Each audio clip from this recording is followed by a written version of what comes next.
안녕? 나는 요셉이야. 나의 아버지 야곱에게는 12아들들이 있었어. 그 중에서 나는 11번째 아들이야. 나는 어머니 라헬이 낳은 아들인데 어머니는 내 동생 베냐민을 낳다가 돌아가셨어. 그래서 그런지 아버지께서는 나를 향한 특별한 사랑을 보여주셨어. 나만 색깔 있는 멋진 옷을 입을 수 있었어. 나는 형들을 도와 양떼를 돌보는 일을 했어. 그런데 어린 나는 형들이 잘못을 저지를 때마다 그것을 아버지께 이야기했어. 그러니 형들한테서 미운 털이 박히기 시작했어. 그러던 어느 날이었어. 나는 이상한 꿈을 꿨어. 그리고 그 꿈을 형들에게 말해줬어. 형들, 내가 꾼 꿈을 한번 들어봐. 우리가 밭에서 곡식단을 묶는데 내 단이 가운데로 서고 형들의 단이 나에게 절을 했어. 너가 우리의 왕이 되겠다는 말이냐? 형들은 그 꿈으로 나를 더 미워하기 시작했어. 나는 또다시 꿈을 꿨어. 그리고 그 꿈을 형들과 아버지에게 말해줬어. 해와 달과 11별이 내게 절을 했어요. 얘야, 무슨 이상한 꿈을 꾸느냐? 우리가 너에게 절한다는 말이냐? 아버지는 나를 꾸짖으셨지만 그 말을 마음에 간직하셨어. 하지만 형들은 이 일로 나를 더 미워했어.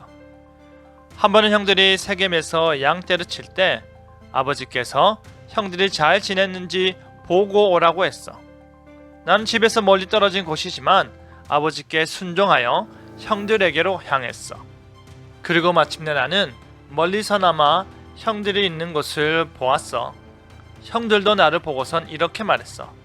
보라, 꿈꾸는 자가 오는도다. 그를 죽여 구덩이에 던져버리자. 그리고 아버지께는 악한 짐승이 그를 잡아먹었다고 하자. 그렇게 되면 정말 그의 꿈이 어떻게 되는지 우리가 보게 될 것이야.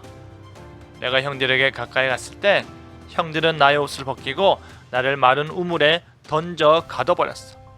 하지만 첫째 형인 르우벤은 이와 같은 일이 마음에 들지 않았어. 르우벤 형은 견디기 힘들었는지 그 자리를 떠났어.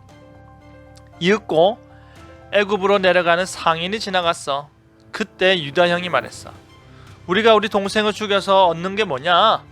그래도 우리 동생이고 우리 혈육이니 그냥 그를 종으로 팔아버리자. 그러자 나머지 형들도 그 말대로 하자고 했어. 그래서 나를 은 20에 종으로 팔아버렸어. 나의 형들이 나를 종으로 팔아버린 거야. 나는 슬픔에 잠긴 채 아무도 모르는 곳으로 종으로 팔려갔어. 나는 애굽 바로의 신하 친위 대장 보디발에게 팔렸어. 나는 보디발 장군의 아름다운 집을 돌보는 일을 맡았어.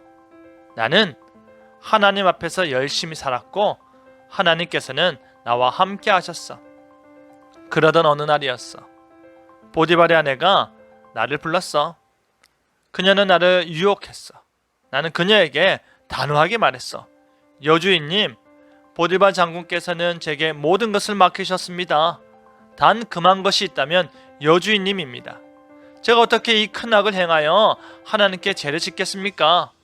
심지어 여주인님은 나의 옷을 잡고 유혹했지만 나는 옷을 벗어버리며까지 유혹을 뿌리쳤어.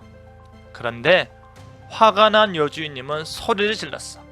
그 소리를 듣고 집안 다른 종들이 몰려오자 여주인님은 내가 그녀에게 나쁜 짓을 하려다가 소리를 치니까 옷을 벗어놓고 도망갔다고 거짓말을 했어.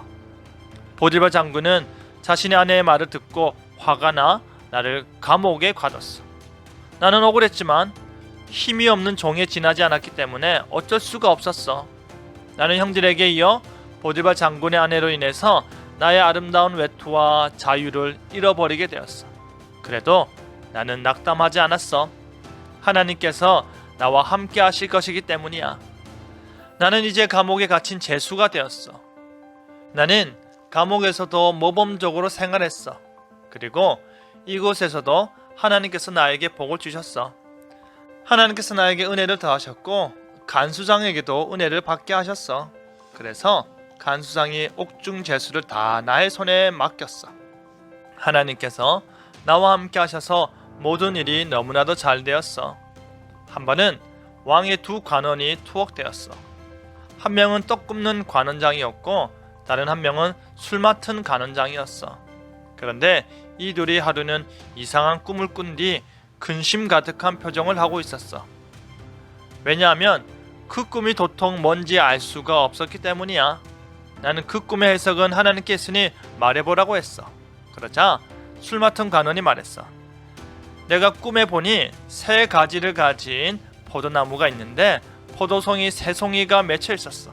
내가 그것을 따서 왕의 잔에 짰더니 왕이 내게서 그 잔을 받으셨어.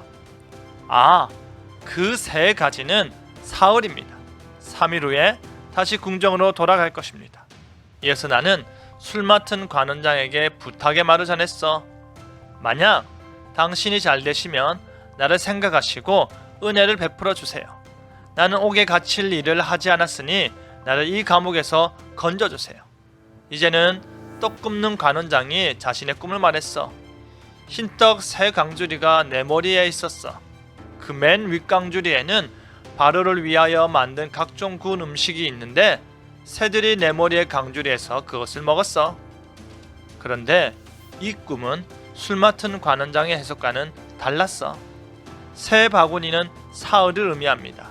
하지만 3일 후에 당신은 죽게 될 것입니다. 그리고 3일 후에 내가 예언한 대로 모든 일이 일어났어. 그러나 술 맡은 관원장은 나를 잊어버렸어. 나는 계속해서 감옥에서 생활을 해야만 했고 그렇게 2년이 흘렀어. 하루는 바로가 꿈을 꿨는데 그 꿈을 아무도 해석하지 못했어. 그러자 술 맡은 관원장이 자신의 꿈을 해석해준 내가 생각났던 거야. 그래서 나를 말했더니 왕이 나를 불렀어. 내가 들은 모든 꿈을 해석할 수 있다는 것이 사실인가? 바로가 묻자 나는 대답했어. 하나님께서 왕에게 대답하실 것입니다. 바로는 자신의 꿈을 말했어. 나는 나일강 옆에 서 있었다. 그때 7마리의 암소가 강에서 나왔는데 그것은 빛나고 건강해 보였다. 그런데 그 즉시 못생기고 마른 7마리의 암소가 물에서 더 나오더니 살찐 암소를 잡아먹어버렸다. 그런데도 여전히 흉해 보여서 내가 잠에서 깨어났다. 다음에 꿈꾸은 이것이다. 한 줄기가 무성하게 자란 7 이삭이 났는데 또 다른 줄기에서 마른 7 이삭이 나더니 풍성한 7 이삭을 삼켜버렸다. 아무도 이 꿈을 해석하지 못했는데 너는 무슨 뜻인지 알겠느냐? 나는 바로에게 그 두 꿈에 대해 설명하기 시작했어. 당신의 두 가지 꿈은 하나입니다. 하나님께서 당신에게 하실 일을 보이신 것입니다. 말해보거라. 먼저 7년 동안 풍년이 올 것이고 이어서 7년 동안 흉년이 올 것입니다. 이 꿈을 2번 꿨다는 것은 반드시 일어날 것이라는 의미입니다. 그러니 7년 동안은 창고에 곡식을 모으셔야만 그 후에 올 흉년을 무사히 지날 수 있을 것입니다. 바로는 감탄했어. 하나님의 영에 감동된 사람을 우리가 어찌 찾을 수 있겠느냐? 너와 같이 명철하고 지혜 있는 자가 없도다. 내가 너를 애굽 온 땅의 총리가 되게 하노라.